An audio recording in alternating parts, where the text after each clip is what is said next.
اعوذ باللہ من الشیطان الرجیم، بسم اللہ الرحمن الرحیم۔ السلام علیکم ورحمۃ اللہ وبرکاتہ۔ میں ہوں حکیم محمد جمیل۔ ناظرین، الحمدللہ میں خیریت سے ہوں اور دعا گو ہوں کہ آپ بھی صحت اور ایمان کے ساتھ ہوں گے۔ آج میں نے اپنے چینل پر جو انتخاب کیا ہے وہ زبردست مضمون ہے، حکیم لقمان رحمۃ اللہ علیہ کے بارے میں ایک جامع مضمون حاضر خدمت ہے، جس میں ان کی شخصیت، مقام، حکمتیں اور دیگر اہم پہلوؤں کا احاطہ کیا گیا ہے۔ ناظرین، حکیم لقمان رحمۃ اللہ علیہ قرآن اور حدیث میں ایک عظیم دانا اور حکمت والے انسان کے طور پر معروف ہیں۔ اللہ تعالیٰ نے ان کے نام سے ایک مکمل سورہ لقمان نازل فرمائی، جس میں ان کے اپنے بیٹے کو کی گئی نصیحتوں کا ذکر کیا گیا ہے۔ ناظرین، ان کا نسب مختلف روایات کے مطابق حکیم لقمان حبشی نسل سے تعلق رکھتے تھے اور ایک نیک، عابد، زاہد اور صاحب حکمت انسان تھے۔ ان کا تعلق مصر کے جنوبی علاقے نوبہ سے تھا، جو موجودہ سوڈان کے قریب واقع ہے۔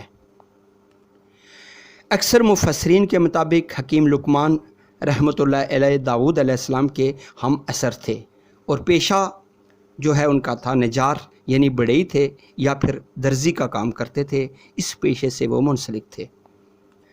ناظرین، سورہ لقمان آیات نمبر 12 تا 19 میں ان کے اپنے بیٹے کو کی گئی نصیحتیں بیان کی گئی ہیں، جن میں شامل ہیں توحید، اللہ کے ساتھ کسی کو شریک نہ کرنا، کیونکہ شرک بہت بڑا ظلم ہے، یعنی اللہ تبارک و تعالیٰ کے ساتھ شرک نہ کرو، شرک بہت بڑا ظلم ہے۔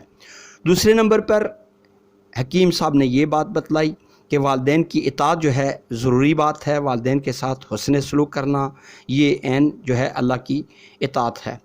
تیسرے نمبر پر نماز کی پابندی کے لیے کہ نماز کو قائم کرنا اے میرے بیٹے۔ چوتھے نمبر پر یہ فرمایا کہ امر بالمعروف و نہی عن المنکر، یعنی نیکی کا حکم دینا اور برائی سے روکنا۔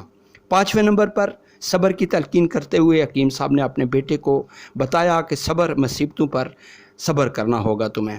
چھٹے نمبر پر تواضع کرنا، تکبر نہ کرنا، یعنی کبریائی انسان میں نہیں ہونی چاہیے اور زمین پر اکڑ کر نہ چلنا۔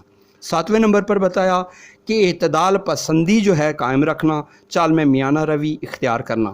آٹھویں نمبر پر بتلایا کہ آواز کی نرمی ہونی چاہیے، آواز کو پست رکھنا ہوگا، کیونکہ سب سے ناپسندیدہ آواز جو ہے گدھے کی ہوتی ہے۔ ناظرین، اللہ تبارک و تعالیٰ نے قرآن مجید میں فرمایا کہ ہم نے لقمان رحمۃ اللہ علیہ کو حکمت عطا کی۔ یہ آیت جو ہے ان کی حکمت و دانائی کی عظمت کو ظاہر کرتی ہے۔ ناظرین، حکیم لقمان صاحب کی وفات جو ہے اور مدفن ہونا روایت کے مطابق حکیم لقمان صاحب نے طویل عمر پائی اور ان کا مدفن فلسطین کے علاقے رملہ کے قریب سرفند میں واقع ہے۔ ناظرین، یہ تھا تعارف حکیم لقمان رحمۃ اللہ علیہ کا، اور اسی کے ساتھ حکیم جمیل آپ سے اجازت چاہتا ہے۔ اللہ حافظ۔